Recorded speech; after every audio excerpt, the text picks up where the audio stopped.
Hola, Cristina. Hola. Què tal? L'autoocupació, per dir-ho finament, no? Creus que és una bona ocupació? Creus que una bona oportunitat per realitzar somnis o per realitzar aquell projecte que sempre has tingut anhelat? Jo crec que oportunitat sí. Si em preguntes si és per tothom, doncs probablement no. Perquè és una oportunitat de poder treballar amb allò que t'agrada i de fer-te, diguem-ne, una vida acord amb el que tu creus, amb els teus valors i amb el que vols fer. Aleshores, jo penso que depèn del per a què emprens. O sigui, quin és el propòsit d'emprendre. No només emprendre perquè sí i amb la finalitat de guanyar diners o de tenir un sou, sinó quin és el propòsit vital que et fa a tu emprendre. Perquè pots emprendre per necessitat, perquè hi ha gent que potser no troba un lloc de feina i troba que és la seva opció, però la necessitat et farà prendre decisions que aniran, doncs, potser no encarades a el que més necessites, sinó a el que aquella necessitat et mana. I després hi ha la gent doncs, que realment creu en el seu projecte i el vol tirar endavant. Aleshores, per un cantó hi ha la creença. Depèn de les expectatives, també. Hi ha la creença de que pots, emprenent, doncs tens molt temps, molta llibertat i pots fer el que et doni la gana, i per l'altra banda, doncs, també hi ha els que creuen doncs, que no volen emprendre perquè passen moltíssimes hores, molt mals de caps i són una mica pringats, no? Això una mica sense anar en consonància amb el Lluís, que ell deia que tothom, però bueno, això ja ho parlarem després. Ens preguntàvem quines actituds hem de tenir per tirar endavant el nostre projecte, no?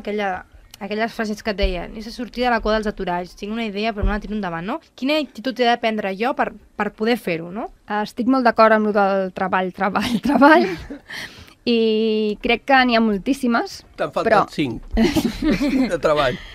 Jo diria més. A banda del treball, primer el tenir el propòsit, el per què ho fas. Val? Després, estar obert, perquè a vegades passen oportunitats i si tu no estàs obert, la deixes perdre. Ni te n'adones. Iniciativa i proactivitat.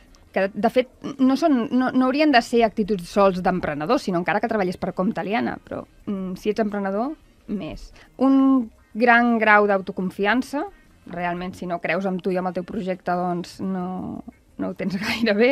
Entusiasme i creativitat per poder crear coses i fer-les diferents, buscar aquella diferència que et fa a tu únic.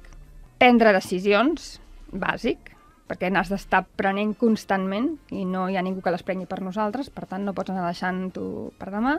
Una gran capacitat de superar els resultats no desitjats, perquè no parlem de fracàs perquè és una paraula molt lletja, però a vegades tots són resultats, i sí que n'hi ha doncs, que ens agraden i d'altres que no ens agraden tant. Aleshores, la capacitat de gestionar i superar els resultats que no ens agraden ens fa tornar-nos a aixecar i tornar-ho a provar i aprendre i tornar-ho a fer. I per últim diria la disciplina.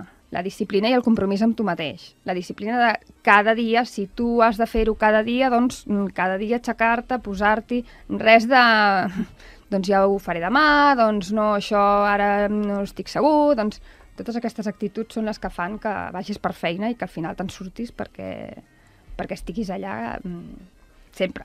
I si jo ho vull fer, tinc alguna eina que m'ajudi a tirar-ho endavant? Totes. En general?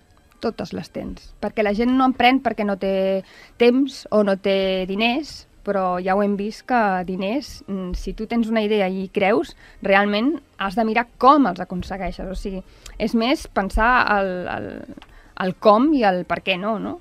O sigui, eines les tens totes, perquè les que no tens les pots aconseguir.